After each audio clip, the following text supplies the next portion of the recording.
Hi అందరికీ, welcome to మన tasty వంటలు. మన టేస్టీ వంటల్లో ఈరోజు వీడియోలో సేమియా పాయసం చిక్కబడకుండా అలానే ఉండాలంటే 4-5 గంటలు గడిచినా ఫ్రిడ్జ్లో పెట్టుకొని మరుసటి రోజు తిన్నా కూడా మనకు ఇలానే ఉంటుంది.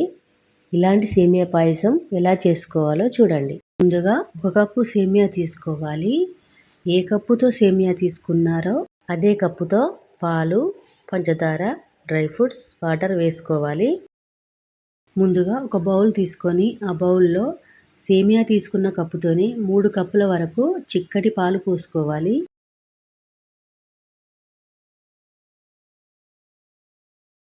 ఈ 3 కప్పుల పాలు ఇందులో పోసేసుకున్న తర్వాత ఈ బౌల్ స్టవ్ పై పెట్టేసుకొని 2 పొంగులు వచ్చే వరకు మరిగించుకోవాలి.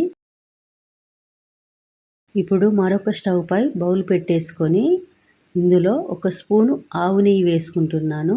ఈ ఆవు నెయ్యి వేసుకోవడం వలన చాలా టేస్టీగా ఉంటుంది మన సేమియా పాయసం. ఈ నెయ్యి అంతా కరిగించుకున్న తర్వాత 1/2 కప్పు వరకు డ్రై ఫ్రూట్స్ వేసుకొని బాగా గోల్డెన్ కలర్లో ఫ్రై చేసుకోవాలి.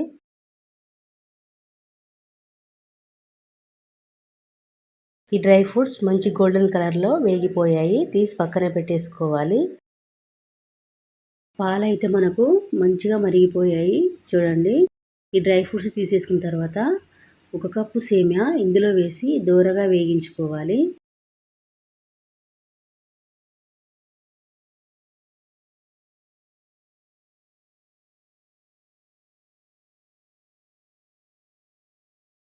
చూడండి, ఇలా మంచి గోల్డెన్ కలర్ వచ్చినాక తీసి పక్కన పెట్టేసుకోవాలి.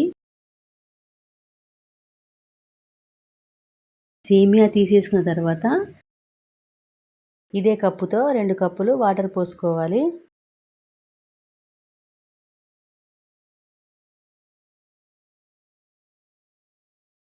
ఈ వాటర్ మరిగి వేడెక్కి ఒక పొంగు రాగానే మనం ఫ్రై చేసుకున్న ఈ సేమియా ఇందులో వేసి ఉడికించుకోవాలి.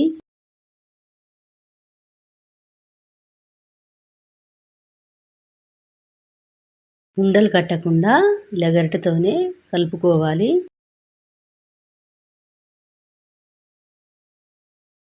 ఇప్పుడు ఒక 4-5 నిమిషాల తర్వాత మనకు సేమియా ఇలా తుంచితే విరిగిపోవాలి.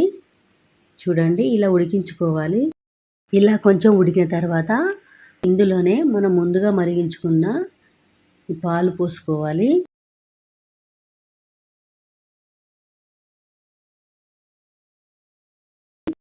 ఇలా కొంచెం ఉడికిన తర్వాత 1/2 కప్పు వరకు చక్కెర ఇందులో వేసుకొని కలుపుకోవాలి.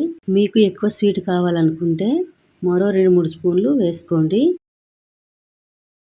ఇలా మరుగుతుండగా 1/2 టీ స్పూన్ ఇలాచీ పౌడర్ వేసుకోవాలి.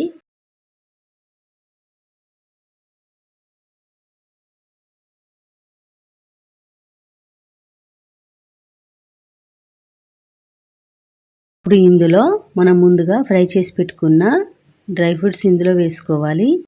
ఈ డ్రై ఫ్రూట్స్ వేసుకొని 2 నిమిషాల పాటు మరిగించుకోవాలి.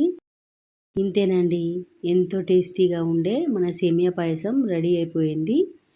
మీరు కూడా ట్రై చేసి టేస్ట్ చేసి ఎలా ఉందో చెప్పండి.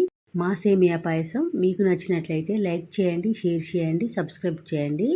మా ఛానల్ మొదటిసారి చూసినట్లయితే సబ్స్క్రైబ్ చేసుకోండి. మరిన్ని వీడియోస్తో మన టేస్టీ వంటల్లో మళ్ళీ కలుద్దాం.